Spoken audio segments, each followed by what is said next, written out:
Hi viewers, இன்றைக்கான வீடியோவில் என்ன நடக்கலாம்னு சொல்லிட்டு பார்க்கலாம். வீடியோக்குள்ளே போகிறதுக்கு முன்னாடி நம்ம சேனலை லைக் அண்ட் சப்ஸ்கிரைப் பண்ணிவிட்டு கொஞ்சம் சப்போர்ட் பண்ணுங்கள். வாங்க இப்போ வீடியோக்குள்ளே போகலாம். எபிசோட் ரொம்பவே இன்ட்ரெஸ்டிங்காக போய்கிட்டு இருக்கு.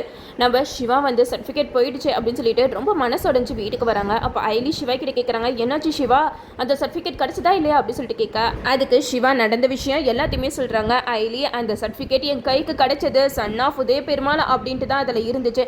ஆனால் கபிலன் எப்படியோ இந்த உண்மையெல்லாம் தெரிஞ்சுக்கிட்டு பின்னாடியே வந்து அந்த சர்டிஃபிகேட்டை வாங்கி எரிச்சிட்டான். கடைசியில் அவன் என்ன சொல்லிட்டு போனா தெரியுமா, நீ கடைசி வரைக்கும் அனாத பையன் தான்டா அப்படின்னு சொல்லிட்டு போனா. இதெல்லாம் கேட்கும்போது எனக்கு எவ்வளோ கஷ்டமா இருக்கு தெரியுமா ஐலி.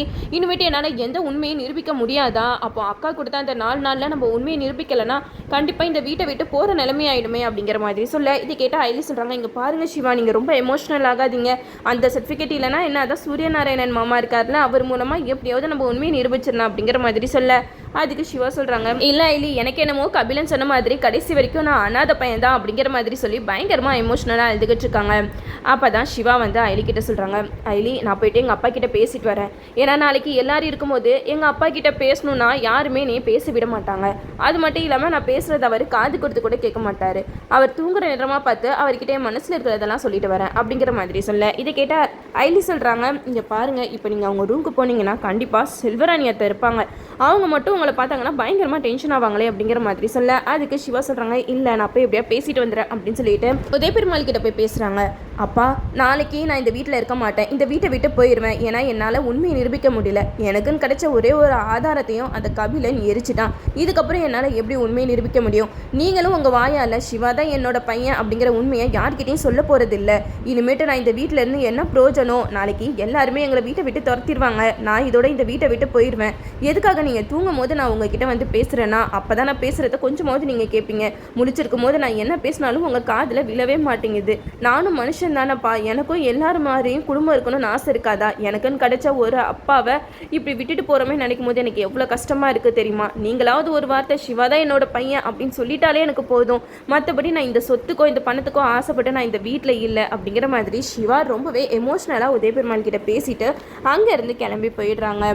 இதை கேட்டதுமே நம்ம உதய பெருமாள் வந்து பயங்கரமாக அழுக ஆரம்பிக்கிறாங்க. நான் உண்மையை சொல்ல முடியாத நிலைமையில் இருக்கனே. இந்த பக்கம் நான் உண்மையை சொன்னேன்னா செல்வராணி செத்துருவேன் மிரட்டுறா. இந்த பக்கம் நான் உண்மையை சொல்லலைன்னா என்னோட பையன் வீட்டை விட்டு போயிடுவான். நான் இப்போ ரெண்டுத்துக்கும் இடையில மாட்டிட்டு முழிக்கிறேனே. சிவா பேசினதுலேருந்து எனக்கு ரொம்பவே மனசு கஷ்டமாக இருக்கா அப்படின்னு சொல்லிட்டு உதய பெருமாள் ஒரு பக்கம் அழுதுட்டு இருக்காங்க. அப்போ தான் உதய பெருமாளோட மனசாட்சி வந்து பேசுது, டே, நீ சிவாக்காக என்னடா பண்ணியிருக்க? அவனை படிக்க வச்சிருக்கியா? அவனுக்கு உன்னோட பாசத்தை காமிச்சு வளர்த்துருக்கியா?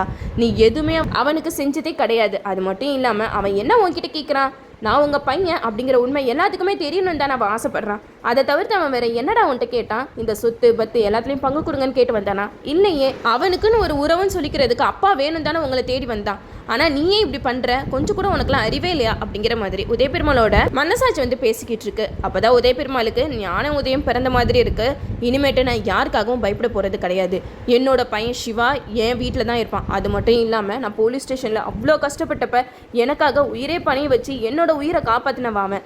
அவனுக்கு ஒரு கஷ்டம் வரும்போது நான் இப்படி சும்மா இருந்தேன்னா கண்டிப்பாக என் மனசாட்சியை என்னைய சாவடிச்சிடும். நாளைக்கு என்ன நடந்தாலும் சரி, சிவா தான் என்னோட வாரிசு அப்படிங்கிற உண்மையை எல்லாருக்கிட்டையும் சொல்ல போகிறேன் அப்படின்னு சொல்லிட்டு உதய பெருமாள் ஒரு முடிவு பண்ணுறாங்க. இந்த சைடு நம்ம உதய பெருமாள் வந்து ஒரு மாதிரியாக உட்காந்துருக்காங்க. அப்போ தான் செல்வராணி ரித்திகா வராங்க. எப்படியோ ரித்திகா, நம்ம நினச்ச மாதிரி எல்லாமே முடிஞ்சது. இனிமேட்டு இந்த அயலி சிவா இதுங்க 2 தொலையும் நம்மளுக்கு இருக்கவே இருக்காது. ஏன்னா இன்னைக்கு அதுங்க வீட்டை விட்டு போகுதுங்க அப்படின்னு சொல்லிட்டு செல்வராணி ரித்திகா கிட்ட சொல்லிக்கிட்டு இருக்காங்க. அப்போ தான் நம்ம ரித்திகா சொல்கிறாங்க, இங்கே பாருங்க அத்தை, உங்களுக்கு தான் இந்திராணியை பற்றி தெரியும்ல. அவங்க கடைசி நேரத்தில் இந்த ஐலி சிவா இருந்தால் தான் நம்ம வீட்டுக்கு பாதுகாப்பு அப்படி இப்படின்னு சொல்லிட்டு ஏதாவது காலை வாரி விட்டுற போகிறாங்க. அதனால நீங்கள் போயிட்டு இந்திராணி அண்ணிக்கிட்ட கேளுங்க அப்படிங்கிற மாதிரி சொல்லி தூண்டி விடுறாங்க.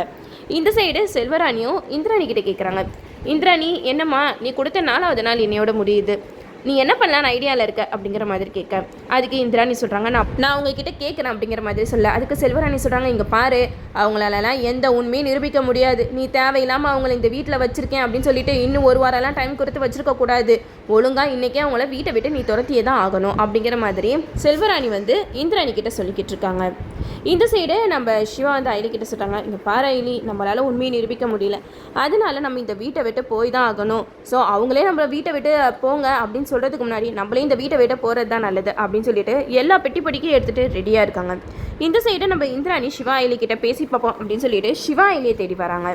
என்ன சிவா இல்லை பேக்கோடு நிற்கிறீங்க அப்படிங்கிற மாதிரி கேட்க அதுக்கு ஐலி சொல்கிறாங்க, இல்லை நீ எங்களால் எந்த ஒரு உண்மையை நிரூபிக்க முடியல, அதனால நாங்கள் இந்த வீட்டை விட்டு போகிறோம். எங்களுக்குன்னு இருந்த ஒரே ஒரு ஆதாரம் சூரியநாராயணன் மாமா தான். அவரும் இப்போ அடிபட்ட ஹாஸ்பிட்டலில் கிடக்கிறாரு.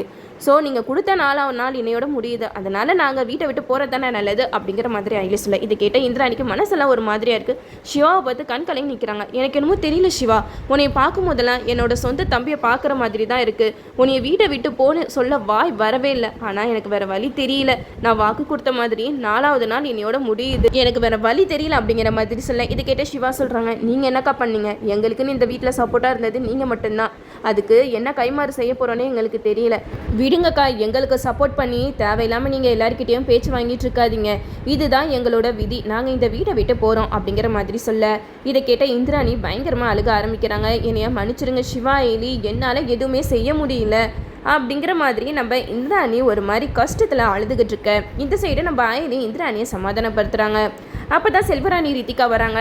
என்ன ஐலி சிவா, நீங்கள் 2 பேருமே ரெடியாக இருக்கீங்களா? அதுவும் கரெக்டு தான், வீட்டை விட்டு போங்க அப்படின்னு சொல்கிறதுக்கு முன்னாடி நம்மளே வீட்டை விட்டு போனால் கொஞ்சம் மரியாதையாக இருக்கும்ல அப்படிங்கிற மாதிரி செல்வராணி சொல்ல இதை கேட்ட உதய பெருமாளுக்கு செம்ம கோவம் வருது. கபிலன், ரித்திகா, செல்வராணி 3 பேருமே சிரிச்சுக்கிட்டு இருக்காங்க.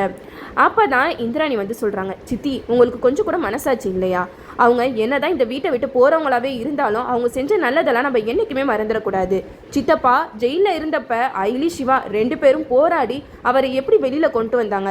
அந்த நன்றி கடனுக்காவது அவங்க இந்த வீட்டை விட்டு போகும்போது இப்படி சிரிக்காமல் இருங்க அப்படின்னு சொல்லிட்டு நம்ம இந்திராணி சொல்ல இதை கேட்டு ரித்திகா சொல்கிறாங்க, நான் தான் சொன்னல அத்தை, கண்டிப்பாக கடைசி நேரத்தில் அண்ணி இந்த மாதிரிலாம் பேசுவாங்கன்னு சொல்லிட்டு நீங்கள் என்னமோ சொன்னீங்க, இந்திராணி கொடுத்த வாக்க மாற மாட்டான்னு சொல்லிட்டு இப்போ அவங்க பேசுகிறத வச்சு உங்களுக்கு புரியலையா அப்படிங்கிற மாதிரி கேட்க அதுக்கு செல்வராணி சொல்கிறாங்க, இங்கே பார் இந்திராணி, அவங்க என்ன நல்லது பண்ணிட்டு போட்டோம், அதுக்காக இந்த வீட்டிலே இருக்கிறது கொஞ்சம் கூட நியாயம் கிடையாது. இந்த வீட்டுக்கு மருமகளா ரித்திகா இருக்கா, இவ என்னமோ மூத்த மருமக மாதிரி ஓவரா சீன் போட்டுக்கிட்டு இருக்கா.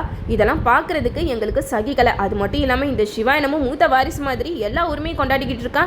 என் பையன் கபிலனை யாரும் இந்த வீட்டில் மதிக்கிறதே கிடையாது. நீயும் ரொம்ப மாறிட்ட.